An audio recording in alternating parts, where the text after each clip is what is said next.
So those are some things to keep in mind. Now we're going to get to the warfare side of things. War, Iran. First, we're going to talk about the U.S. yesterday hitting 2 water storage facilities in Iran, knowing they were used by civilians. Again, this is war crime activity. So you can see this. We put this into our separate breakout video that's on our Rumble channel and on our budding YouTube channel for our recorded segments, and you can sign up over there. Just look for Liberty Conspiracy. It'd be great to get more people joining us over there now that we've sort of returned. You can see this from Ryan Rosbiani. The U.S. knew it was a water tank in Iran and bombed it anyway. By the way, they got 2 water tanks. It was on a remote hilltop, had 0 military targets nearby, a clean GBU-39 hole, dead center in the roof. New York Times says it is the signature of a deliberate strike that required intel. It required telemetry. 20,000 people in Iran lost water in 100-degree heat. That's right. Also, Dropsite's got this. A New York Times investigation finds the United States struck 2 drinking water facilities in southern Iran with precision-guided munitions. The report employed satellite imagery and video analysis.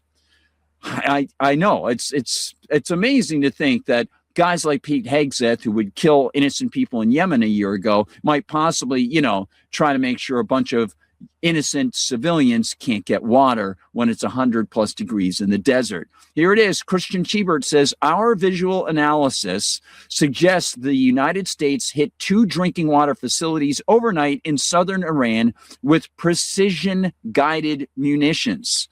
Deliberately targeting civilian infrastructure could constitute a war crime. No, it does constitute a war crime. It's just a matter of going through the motions in a trial. This is from the New York Times. Kudos to them for getting this information out. And I wonder if Joe Biden were to have done this, if they would have given it the same attention. I'm glad that they're giving it the attention, but I'm just wondering if they would have been hypocritical about it. I also want to get into this. Meanwhile, Iran retaliated by hitting military targets, many military targets. Here's the cradle. An informed military source has disclosed to Fars news agency new details about a complex Iranian intelligence and operational effort preceding the early Thursday attacks on several, those were in response, on several U.S. military bases in the region. According to the source, the strikes inflicted significant damage on high-value U.S. military equipment. The source said Iranian forces closely tracked 2 U.S. Navy P-8 surveillance aircraft from the moment they took off.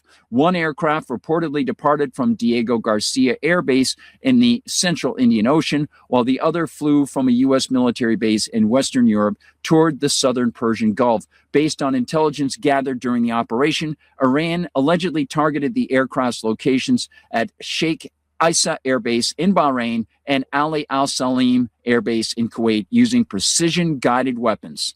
So there you go. There's some footage. Don't know whether that's from that or it's just conjoined with it like a twin.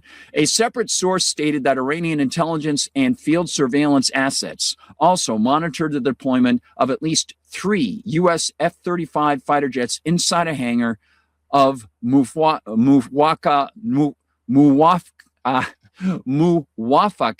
Salty Air Base in Jordan until the final moments before the missile launches. According to the source, Iran subsequently struck the exact location of the hangar with long-range solid fuel missiles, which goes towards what? This goes towards where a lot of people were left hanging last night as Donald Trump claimed that there had been a lot of oil that the United States had been shipping out in tankers through the Strait of Hormuz without those Iranians knowing it, which, as a Democrat congressperson noted in Washington, that is completely absurd. All you need is a good pair of binoculars to see what's going on. They didn't have any lights. They're using satellites. They can track anything there, Donald. You actually want people to believe that you secretly escorted millions of gallons or barrels of oil out of the Strait of Hormuz without Iran knowing it. Okay. I'll believe that as much as your first wife should have believed your marriage oaths, buddy. Okay. And Trump said at about 8 this morning that he's ready to put boots on the ground to seize Karg Island. But then this afternoon, he changed his mind. Here's what it looked like at first. And this is where we go to Pete Hegseth and his ridiculous personality. Robert A. Pape, the professor over in Chicago, says Trump is now threatening to seize control of Iran's oil. He long said U.S. should have taken Iraq's oil in 2003, didn't work in Venezuela, and won't work in Iran. Trump can destroy, but that's not the same as control. We are headed toward a major crisis for the world economy and long war. And he talks about, of course, as he and John Mearsheimer and others have discussed, the ladder of escalation, the escalation ladder. Or as some people might say, we're riding on the escalator of life. We're shopping in the human mall. We'll play that tomorrow night, a little Robert Hazard. A lot of people thought it was David Bowie when it first came out. So that's where Trump stood at first. And of course, it came on the tail end of the U.S. hitting another Indian tanker this morning and showing off footage of it proudly. Yeah, that's right. After killing 3 men in a tanker that they hit yesterday. A second Indian crude vessel struck by U.S. forces in the Strait of Hormuz. And I want to mention this. This is important. Another ship with an Indian crew has been attacked by the United States in the Strait of Hormuz, according to Indian broadcaster Times Now. The strike occurred off the coast of Oman and triggered a fire. Now, on the first one, that first hit, the tanker didn't even have anything on it. And according to the so-called law of the seas, if the United States is going to try to be engaging on international waters, mind you, engaging in some sort of policing action, you don't just go hit. They have the capacity to call for a boarding, to investigate if they think they want to make a claim that there's some sort of criminal activity going on. But there was nothing aboard this. Now, this is the second one that they hit. This follows yesterday's attack on an Indian tanker in the same international, I will add, waters. Washington justified that strike by claiming the crew repeatedly refused to comply with military orders. You're just pirates, that's all. Whether you're highwaymen like Adam Ant sang about in his song, jumping off the side of the limb of that tree, the dandy highwayman, or you're in the ocean, you are a pirate. So now let's go to some recap video footage of this that we put together in the production side of things that mixes in Pete Hegseth and his destructive attitude. Here it is, the criminal mind of Hegseth. If the response is in hitting bridges, electrical infrastructure, how would that not be a war crime potentially targeting civilians? So we're talking about the attacks on Iran, and then we're going to go to some RT footage from the information about the Indian shipments. But first, let's focus on Hegseth's response to questions about things like bridges, I'll add water infrastructure, civilian targets. These are clear war crimes many times over. I mean, shoot, they opened things up on a Saturday morning by killing 170 kids. If the response is in hitting bridges, electrical infrastructure, how would that not be a war crime potentially targeting civilian infrastructure? Well, it's precisely the kind of disingenuous question that I'm used to from the media. How is that? Does he even know what the word disingenuous means? No, the response is disingenuous because he asked a simple question. How would it not be a war crime? The answer is it would be a war crime. That's the answer. Now, if you want to claim that you didn't engage in those activities, that's one thing. But generically speaking, whether you do it or somebody else does it, they would be considered war crimes. You people are the ones who put this stuff together with the UN. You're the ones who put the UN together. You're the ones who called for all these things. Jeez. Impugning the motives of the folks on our side who are incredibly professional and incredibly effective. So he deflects by claiming you're impugning our motives and our integrity. Are you calling me a thief? By asking a question, a generic question about what constitutes thievery? We will hit them hard on our terms, on the targets that improve the environment for us to operate in and undermine the capabilities that Iran wants to have. If we need to negotiate with bombs, we'll negotiate with bombs. And we're very good at it. Nobody better in the world And again, so we're in lockstep with the White House, in lockstep with the negotiating team to make sure we set the conditions. Now, that was down in Florida, and he just went to visit. Guantanamo, which is just extremely charming. That's just great. I wonder if he got to visit the guy who's been there for 20 years without any habeas corpus, and he just had to file again to get released. Amazing. Now, let's get into those war crimes last night. Last night, Trump committed more crimes. Here's RT. Actually, this is a little bit something different. As Fox praises this, we're going to hear Daniel Davis talking about this. It's amazing the way Fox cheerleads this nonsense. President Trump told Fox News 49 Tomahawk missiles hit locations as close as 40 miles from the capital of Tehran. Positions were also targeted along the southwestern part of the country. The president described the strikes as violent and vicious. Also, President Trump says top Iranian officials called him directly, asking him to stop the. Do people buy into that sort of stuff? We'll go to the reaction from Daniel Davis in a minute. I want to go to RT first, and we'll go to Daniel Davis reacting to some of this stuff. But is this the sort of thing where Donald Trump somehow has so many cheerleaders that they'll talk breathlessly about vicious, violent attacks that are utterly contrary to the Constitution? And even if they were constitutional, we're talking about death of innocent people. How can they be this way? It is just bizarre. And then you think about, I don't know if you think about this, but it crosses my mind once in a while that so many of us have to look at the face and body motions of Pete Hegseth from all around, all these different places geographically. All our eyes are centered on that one figure. That tells us something about collectivism, doesn't it? It sure does. Here's Fox. Yeah, there will be more bombing tonight. It'll be bigger, more powerful. Don't forget, we've knocked out all of their anti-aircraft. They don't have any they have nothing. I mean, they may get lucky with a shoulder weapon or something, but for the most part, they have no defense. He doesn't know what he's talking about. He's utterly clueless. And they sit there and they just lap up what he's got to say. And don't forget that Trump threatened Karg Island. He said he was going to take Karg Island. Well, Daniel Davis and John Mearsheimer offer some key thoughts about this. Check this out. This is interesting.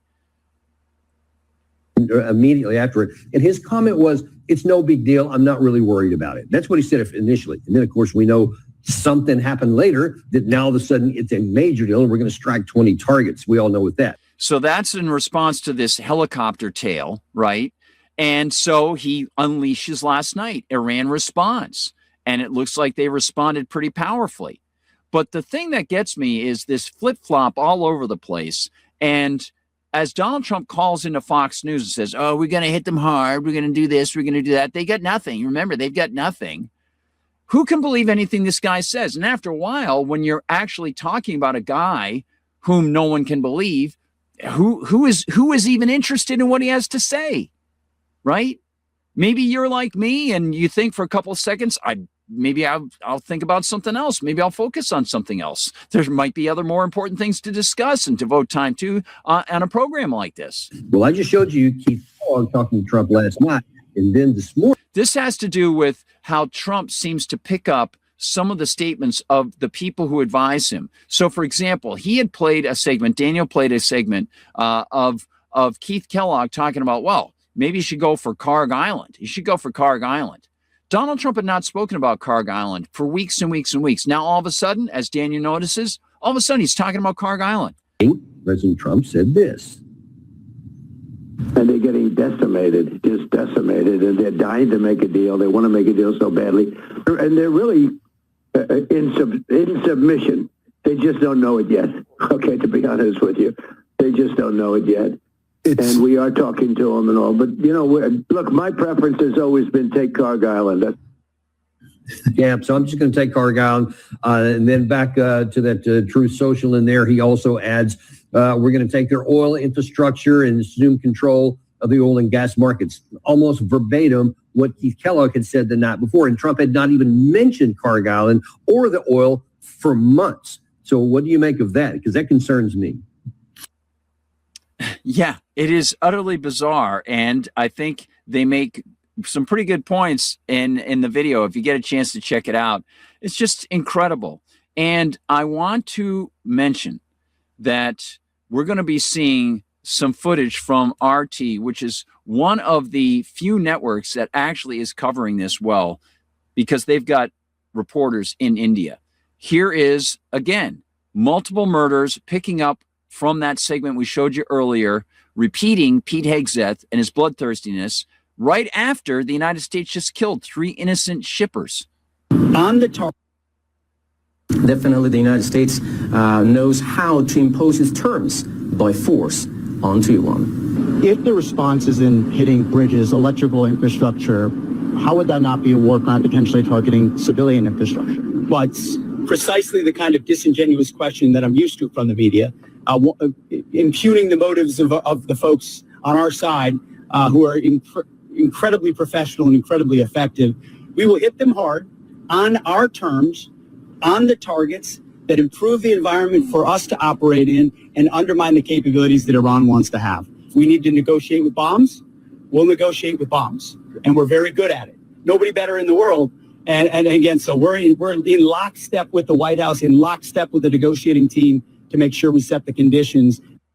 Well, the latest round of violence and escalation between Tehran and Washington comes as the armed forces of the Islamic Republic of Iran have time and again shown and warned that if Iranian soil is attacked from regional countries, neighboring countries, definitely all those bases inside those countries in the region are legitimate targets of the armed forces of the Islamic Republic of Iran. And the latest round of violence came as the second round of violence in 2 nights between Tehran and Washington. And initially, actually 2 nights ago, the U.S. also military attacked different parts of Iranian soil, especially the south part of the country, in response to what they call the downing of an American helicopter, Apache helicopter. Well, this latest round of violence and confrontation and escalation comes as we are witnessing that the situation on the ground is very much volatile, and that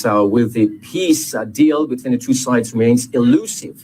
Now, with the latest developments on the ground, it shows that how rapidly the focus is shifting from diplomacy to deterrence and confrontation. So we have to see whether this round of confrontation and escalation will spill beyond Iran and the United States, or it will drag the whole region into a wider conflict. Well, meantime, an American attack on a tanker in the Gulf of Oman has left 3 Indian sailors dead. The Pentagon claims the vessel was in violation of the U.S. blockade on Iran. No surprise, though, the incident certainly sparking outrage in New Delhi, as RT's Rajuta Deti now reports. Now, again, this is the first one. And again, you'll see 3 Indian sailors dead from U.S. attack. This cargo container, this thing was empty. This shipper was empty. And they're claiming that it was in violation of its great government, U.S. government supported blockade. How can it be in violation of a blockade if it doesn't have anything in it? India's Ministry of Shipping has now confirmed the death of 3 Indian nationals that were missing from a commercial vessel which was attacked off the coast of Oman. Now, the United States Central Command had already claimed responsibility for this attack, following which India's Ministry of External Affairs had also summoned the Charge d'Affaires of the United States. Now, this commercial vessel had 24 Indian nationals on board, out of which 21 Indian nationals were already rescued and 3 of them were missing. But the ministry has now confirmed the death of these 3 Indian nationals, and their bodies have been located and identified. In fact, Indian Embassy is now trying to assess the entire situation. Meanwhile, Ministry of External Affairs of India and India at the United Nations has also stressed on how such situations that are occurring on international waters must come to an end immediately. Well, a relative of one of those sailors killed in the American attack told RT India how the tragedy has so quickly devastated his family. My relative in Dubai informed me that the ship had been hit by a bomb. After that, it was all grief. I last spoke with him on Tuesday. He told me there was no need to worry. We do not have any idea why the captain decided to move the ship forward. He was a good man. He always treated everyone with respect. We demand that his dead body should be handed over at the earliest, and help should be provided to the family. He has 2 small children at home. Yeah, we'll be discussing this with India-based defense analyst Rohit Dev. And Rohit says any such attacks based on suspicions are strictly banned by international law. Which is looking like more of a very, very unilateral, hegemonic kind of an action in international waters. That ship, whether it was waving the flag of Palau, whether it was listed in Panama City, whether it carried the Indian crew, there are 2 certainties. A, it was in international waters. B, it was headed to the Gulf of Oman or some other place that direction without any load. So in terms of the United Nations Convention for Law of Seas, you could intercept a vehicle in the high seas, and it could be for any kind of activity like an unauthorized broadcast or slave trafficking or piracy. And if you have those inhibitions or those suspicions, then there are laws as per the San Remo manual where you can onboard ships to check. But this kind of standoff strike and then trying to talk about it being a very, very surgical strike on an engine room of a commercial vehicle of some country which you think you have banned or not allowed to, sail through the high seas is very, very unilateral on part of the United States. Absolutely. There you go. So they're talking about the law of the seas, and on multiple levels, very clearly, there was utterly no justification on their statist sort of template to operate in this fashion. They haven't declared war. The law of the seas allows them to call for a boarding if they want to investigate. They were in international waters, and they were headed towards Omani waters. That is, the Strait of Hormuz is controlled by the Omanis and the Iranians. And they're, by the way, not even signatory to some aspects of the law of the seas. So they could, if they wanted to, charge tolls. If they wanted to, they could charge fees and tolls, whichever they want to do. So the RT coverage of that is, I think, fair. It's very fair to show what innocent people suffered at the hands of Donald Trump. And, of course, please remember that in response to the U.S. attack yesterday, Iran's government severely cut back allowances for movement through the Strait of Hormuz. Yet the U.S. said this morning, what? That's right. They said this morning that, well, everything is open. Think things through. I don't know what's happened, but he's got to move beyond this emotional state and extricate himself and us from this terrible position. What do you think happens next? U.S. Central Command. It just seems like we're living in a bizarro world, Colonel. I mean, U.S. Central Command earlier this morning posted the Strait of Hormuz remains open for transit. Safe pathway. And all you need to do is just scroll down to read or talk to anyone who knows anything, or just scroll down and read the community notes. Commercial shipping through the strait remains severely restricted. I spoke to Professor Morandi in Iran just a short time ago. We'll play that interview in a few minutes, but he said that no ships get through unless Iran lets them through. Like, what is CENTCOM posting here? No, in fact, I had another phone call with someone on the inside, and I said, you have a list of the ships, their names, who the captains are, where they're bound to? And he said, come on, Doug, of course not. Well, I said, well, then this damn thing is not open, is it? He said, no, it's not open, but we're saying it's open. You know, what's going on right now in the Gulf is a lot of graft, as you would expect. I mean, you've got people in the world who are saying, look, you want to get through the Strait of Hormuz, okay. Normally you'd pay a toll of $2 million or $1 million or whatever it is, stand in line. But if you're willing to pay $10 million, we can move you up in the queue.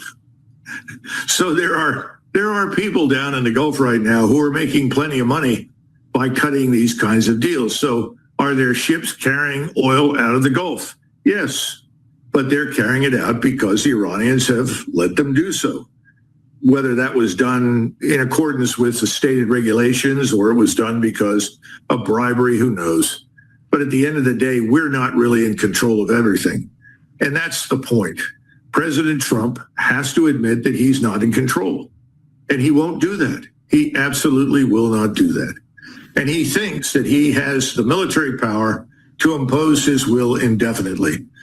And I don't want to be in a position where we are blockading this place in perpetuity and that we've got troops spread out all over the place trying to deal with ballistic missiles, armed drones, and so forth. In other words, this sort of shadow war that just drags on and on and on. And right now we've got two problems. We have the Israelis on the one hand who have no interest right now in signing up for anything that does not include the destruction of Iran. And number two, we have President Trump, who doesn't want to sign up for anything that doesn't allow him to declare victory. Well, Boy, the redacted team was great today. I got to get my redacted cap out. And I just want to mention that what strikes me about this is, as Colonel Douglas McGregor mentioned to Natalie and Clayton Morris on Redacted this afternoon, and I recorded that live. They're on from Monday through Thursday, 4 p.m., Rumble and YouTube and their X feed, of course, Redacted.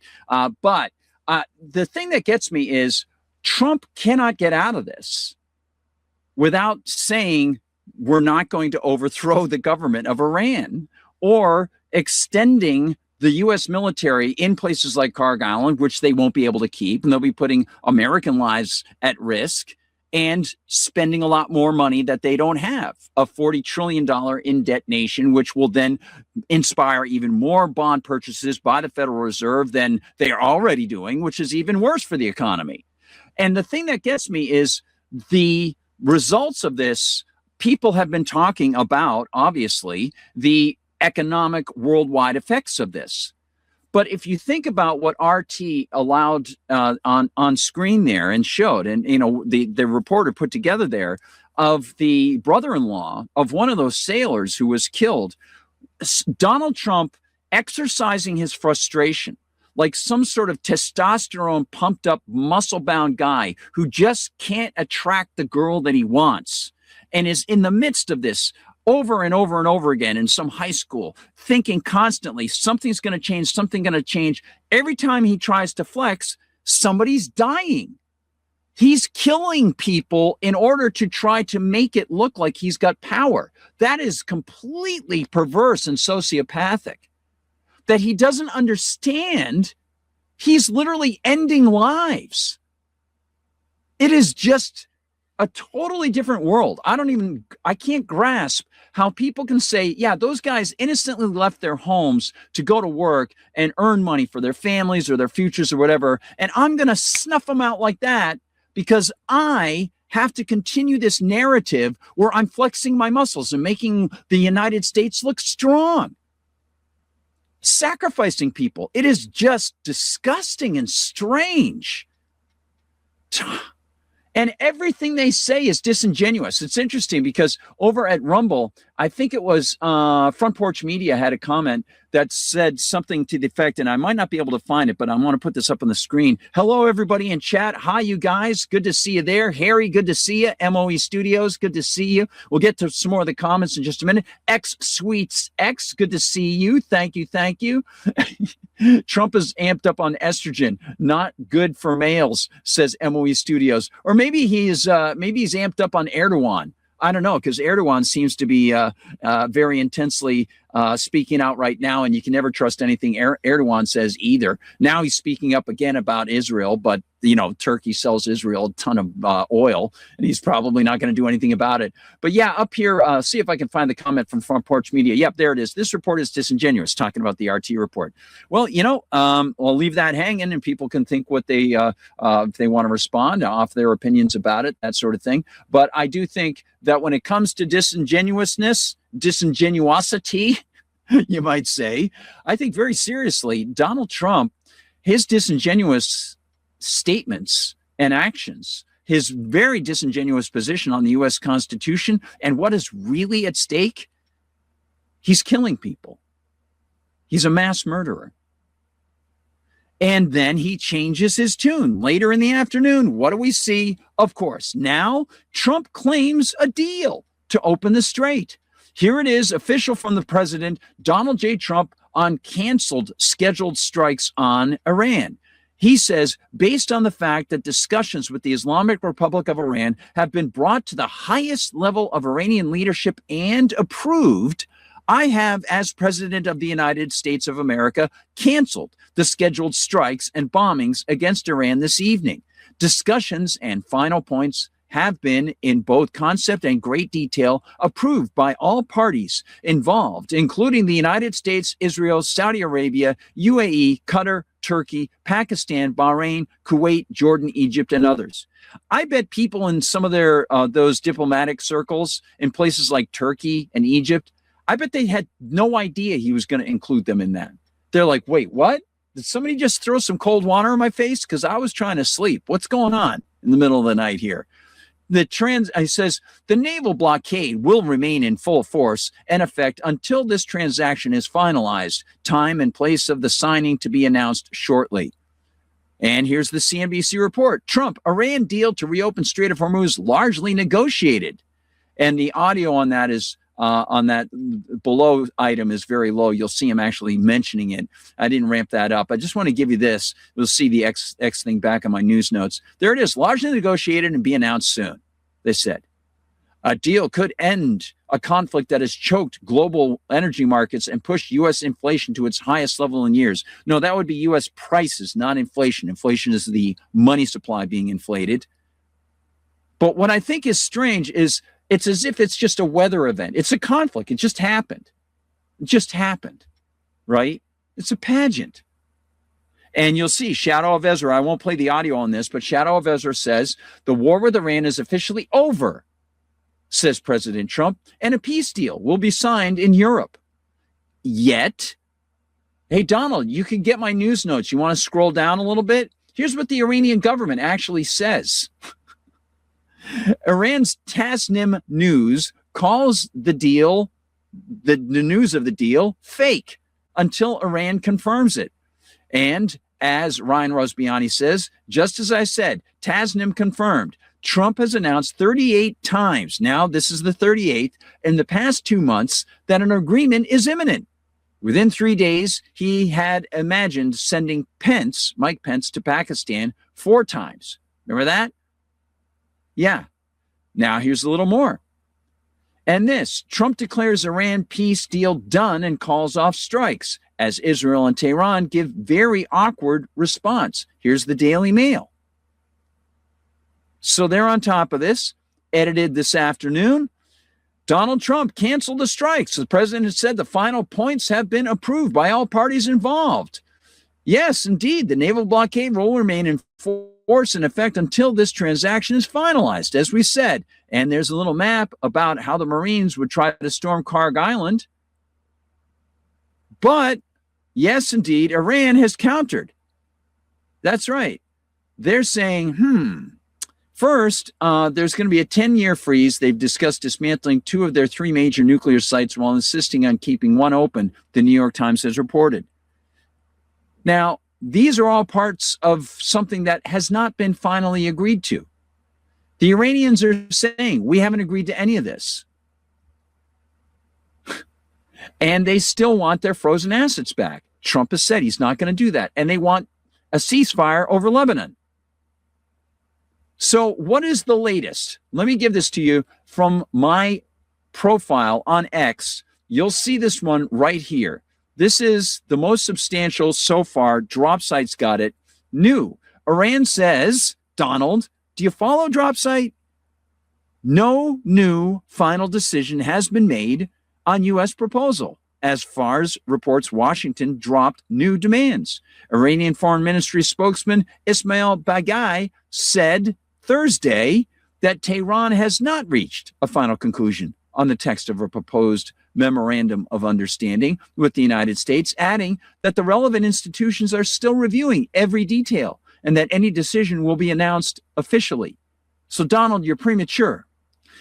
His comments from Iran come as Iran's Fars news agency, citing a source familiar with the talks, reports that the negotiating framework between U.S. and Iranian officials had been largely finalized around 2 weeks ago and was awaiting final approval in Tehran and Washington. According to the report, President Trump later sought to add new provisions that hadn't been accepted by the U.S. negotiating team, prompting Iran to halt engagement. The account closely mirrors what an Iranian official told Drop Site's Jeremy Scahill. The official said on June 7th that the basic outlines of an agreement had been in place for more than 20 days and reiterated yesterday that Trump, quote, disrupted the agreement negotiating framework by introducing new demands that fell outside the framework of negotiations, adding that, quote, from our perspective, there is absolutely no possibility of responding to them.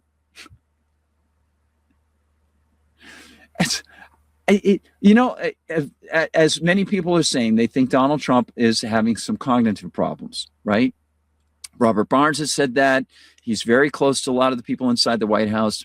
And, that is difficult. I won't even go into it, but, assess it for what you think. I'd love to get your thoughts on this. Do you think that Trump just doesn't care? Do you think that he doesn't care and he's having some of these memory problems, so it amplifies his absolute nonchalance about anything regarding truth? Do you think that he's just a bully? Do you think it's a mixture of all those things? Do you think I'm missing something? Let me know. This is just a substantially bad situation. Unbelievably stupid. It's just so crazy. Now, I want to go into a couple other things internationally before I go domestic. I want to talk to you about the Christian Zionist agitprop, and I want to talk to you about the NDAA Section 224 and the SIAA, which is the side that I started talking about on Friday. And, I know we don't have a massive audience, but as far as I know, there are only a couple people talking about it. So I will claim some thumbs up on that one, on finding that and getting on top of it Friday. And it's definitely getting some attention, which is really good. I don't know how much influence, we might have had with a few people. I do know one thing, however, the good folks at the Future Freedom Foundation posted Don Jeffries' piece on the USS Liberty in their morning email today. And I think Jacob, I'll have to ask him, but I'm pretty sure Jacob saw that because we had Don on Monday. So that got some extra yardage for Don, which is great. So here's Max Blumenthal offering insights that jibe with what we've been mentioning on Liberty Conspiracy. And this is the facet that I've been trying to push: the integration of the U.S. and Israeli military and intel for both NDAA Section 224 and SIAA Section 622. That what this is really about is implanting Israeli U.S. businesses inside states to make them almost impossible to eliminate, because they would be politically potent job providers, just like those military bases when they had the military base closures commissions after the fall of the Berlin Wall. And every few years, new politicians in new states would say, you can't close our bases, people work there. This is something that Max Blumenthal, he's the only other guy I've seen talking about this. This is exactly what he brings up with the judge today on Judging Freedom. That's fine. Right. I want to talk to you about the National Defense Authorization Act and these two disgraceful, even despicable sections, 224, which weds the military, and 622, which is a sharing of all intel. Yeah. I mean, this, of course, in my view, is evading the treaty clause of the Constitution, because this is the moral and legal equivalent of a treaty, but they can't get 2/3 of the Senate to confirm it. But what are they trying to do here? Tie the hands of a future president? It's more dangerous and invidious than that. It's about preventing any alteration or change in U.S. policy to Israel, and completely consolidating Israeli control over Congress. I'll explain why. Section 224 of the NDAA is called the U.S.-Israel Defense Technology Cooperation Initiative, and it mandates cooperation on quantum, on AI, on cyber, on the future of the U.S. defense tech sector. And this will be more consequential than the $200 billion of aid which the U.S. has provided to Israel since 1948, because it will, first of all, require sharing of all data between military data and data that is obtained by military intelligence, I would assume the NSA as well, with Israel. So our data becomes their data. And we just were talking about how much Israel spies on the U.S. It's very clear that there are two separate agendas here and that Israel is a massive liability to U.S. national security. But then there's the defense production aspect, in which if Israel becomes such a central component to U.S. defense tech, joint funding of projects which are developed by Israel and the U.S. and are then manufactured inside the U.S. in places like Mississippi and Arkansas, poor red states that are heavily dependent on industries like military production as well as prisons and are desperate for jobs, then you have members of Congress who are completely in the pocket of Israel because their factories in their district are producing these parts and weapon systems for Israel's genocide machine. And they are going to vote with Israel no matter what, or risk losing thousands of jobs in their districts, which are otherwise very poor. And you can go back and look at AIPAC conferences and the messages that are delivered by members of Congress. I remember the old Texas Congresswoman Kay Bailey Hutchinson. She had a Elbit Systems plant in her district in Texas. And she would always just say, Israel has given me thousands of jobs, so I support Israel. You're going to be seeing that 20-fold, 50-fold if this passes. And then, as you mentioned, there's Section 622 on intelligence sharing, which mandates that the U.S. share all intelligence with Israel, a country which is, according to the NSA, the country that spies on the United States more than China and Russia. Let me just stop you for a second. Is this bilateral? Does Israel have to share its intelligence with the United States, or is it just one way? It's bilateral, presumably, but Israel doesn't have a constitution with clauses about privacy. Israel's a much weaker country. This is unprecedented. The United States does not mandate intelligence sharing with any other country. So why Israel, a country which is waging an eight-front war in which the eighth front is the United States? Sections 224 and 622 will consolidate Israeli control and Israel's merger with the United States government in a way that's more powerful than all of the influencers that it's paying and the entire Israel lobby's power combined. I'll stop it there. Now, I want to add this extra dimension. I've mentioned this before. On the 622, the Senate Intelligence Authorization Act, Section 622, introduced by Tom Cotton.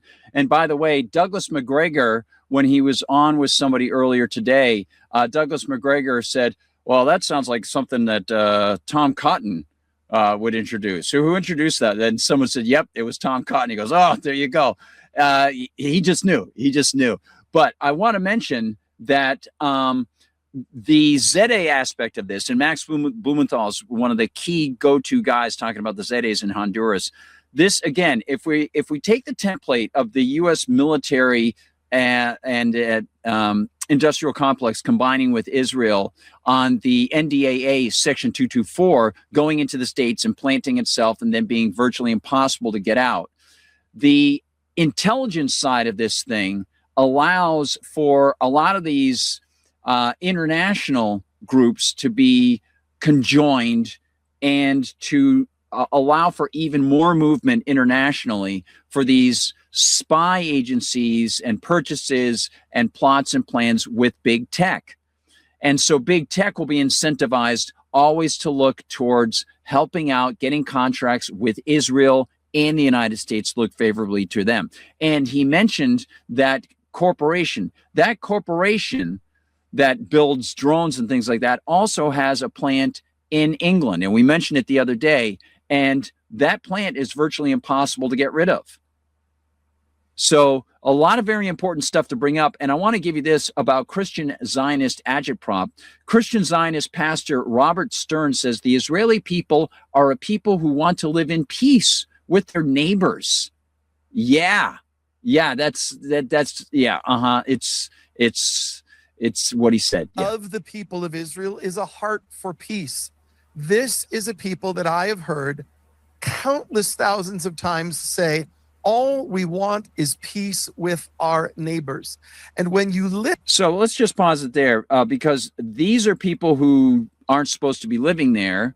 Their neighbors constantly become victims of kidnapping, extermination, and mowing the lawn.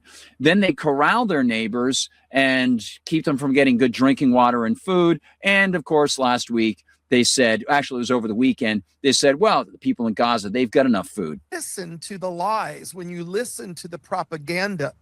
No, you just have to look at their actions. This man is named Robert Stearns. Does anybody know this guy? Robert Stearns, a Christian Zionist pastor. How can anybody appear on a screen and say that sort of stuff? It's just so dishonest. And then thinking, even if you're a completely amoral person, right? Even if you have no ethical connection on a societal basis, you're just completely sociopathic. Wouldn't you possibly think that people will remember what you said and it's on video? Or is his immediate paymaster, the Zionist experiment, so flush with money that he'll say anything, anytime? That is being promulgated through the Muslim Brotherhood, through Qatar, through all of these proxies around the world that paint Israel in this genocidal type of caricature.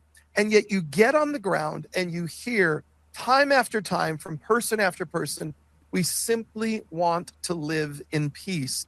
Amazing. It's just incredible. It's like the ultimate in gaslighting. Just disgusting. It's just incredible. And I want to give you this. UK assistance for Israeli committed genocide. Defense Secretary Healy authorized hundreds of UK spy flights for Israeli intelligence during a genocide. That's right. He was never seriously questioned on this, let alone held to account, and now freely leaves his office. The real issue here is our governance. One national media will not tell. They're not going to talk about it. So he is resigning. He's going to get a pension. John Healy. There you go. I'm proud of what we've done in less than 2 years as a Labor government. We've stepped up to lead internationally for Ukraine, and with the coalition of the willing and Ukraine Defense Contact Group, established Britain as a leading voice for Europe in NATO. In the meantime, he's got so much blood around him, he could drown in it. But he's proud. You've got to make sure you're proud. Oh, and by the way, German Chancellor Merz calls for an end to any Iranian nuclear fuel work because Merz obviously has no problem with Germany having nuclear fuel, nuclear power, but he doesn't want Iran to have it. And he certainly doesn't want Iran to be working with the Russians on this. That's Merz. Iran must verifiably and permanently end its nuclear program. And of course, they always say nuclear program, implying that it's a nuclear weapons program, when Iran showed people for years that it wasn't a nuclear weapons program. It was nuclear energy. But, you know, that's neither here nor there for the wonderful Merz, who, as I noted in the news notes, Merz is a kind of guy who would like to rebuild the German industry based on, you got it, a wartime economy, which is a loser economy. Let me just show you the news notes real quick here. This is, as we noted, it's just a lesson for people in economics. I said, yeah, he's got a great grasp of reality and hypocrisy, doesn't he? This coming from the man who wants to reorient the German economy into an even heavier command and control system focused on weapons and war. But the guy, this coming from the guy who continues to push for Ukraine to attack Russia and gaslights about it. But, you know, he doesn't want Iran to have nuclear power. That's his deal. Amazing.